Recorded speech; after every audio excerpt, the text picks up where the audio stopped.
मेरे जीते जी किसी भी कीमत पर वक्त, कब्रिस्तान या किसी भी धर्म की आजादी पर कानून ला करके उसकी आजादी छीना जाए, ये नहीं होने।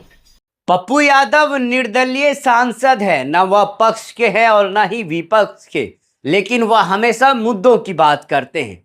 वह हमेशा सच बोलते हैं और हक हुकूक दिलाने की लड़ाई में ऐसा कोई नेता नहीं है जमीनी स्तर पर जो काम करता हो। एक ही नाम सबसे पहले आता है पूरे देश में, वह नाम है पप्पू यादव का। पप्पू यादव इन दिनों पटना में मुसलमानों के बीच वक्फ बिल को लेकर काफी चर्चा है। 2024 वक्फ बिल संसद में पेश किया गया, विपक्ष के भारी विरोध के बाद उसे जेपीसी में भेज दिया गया। इसको लेकर पप्पू यादव ने प्रेस कॉन्फ्रेंस की और अपनी बातों को रखा। पप्पू यादव ने क्या कुछ कहा है, आप इस वीडियो में सुनिए।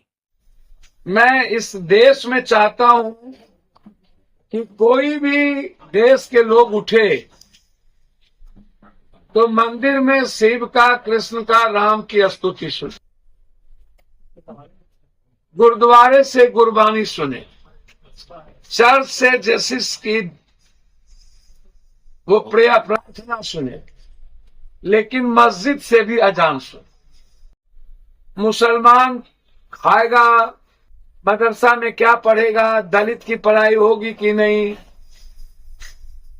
जो पढ़ेंगे वो इनसे पूछेंगे मदरसा की पढ़ाई में क्या होगी, जिएंगे कैसे, खाएंगे क्या, घर बनाएंगे तो इनसे पूछेंगे, और अब मरने के बाद कब्रिस्तान में जाएंगे तो टैक्स अदानी अंबानी को देंगे, इनसे पूछेंगे। तो क्या आप जीते जी तो मारते रहे जेल में? अभी दिल्ली हाईकोर्ट ने दिल्ली के 4 दंगे में जिनका नाम इन्वॉल्व किया था, उन चारों को बरी कर दिया। तो आप तो धर्मों पर की जो स्वतंत्रता है, किसी भी धर्म उसकी आजादी पर जो हमला है आपके, हम उसके खिलाफ। बिहार को विशेष राज्य, विशेष पैकेज दीजिए, हम आपके साथ खड़े रहेंगे। बिहार के युवाओं को आप नौकरी दीजिए, खड़े रहेंगे। अग्निवीर खत्म करिए, खड़े रहेंगे। किसानों के अधिकार की बात करिए, खड़े रहेंगे। हम सरकार के विरोधी नहीं है, लेकिन आप किसी भी धर्मों की आजादी की को छीनेंगे तो हम उसके खिलाफ रहेंगे, एकदम रहेंगे। इसीलिए हमने वक्फ कब्रिस्तान अधिकार यात्रा की शुरुआत 29 तारीख से हम अररिया, 30 तारीख को किशनगंज, 31 को कटिहार, कोसी सीमांचल होते हुए पटना के गांधी मैदान है। हम वक्फ की कमेटी के सारे मेंबर से हम बात कर रहे हैं। इमारतें सरिया से लेकर इस्लामिक जितने इदारा है, मिल्ली काउंसिल से लेकर के सबके इदारे के जो चीफ है उनसे मेरी बातचीत हुई है। हमने अन्य धर्मों के लोगों से भी बातचीत की है। यदि इस तरह यह काला कानून लाते गए और कभी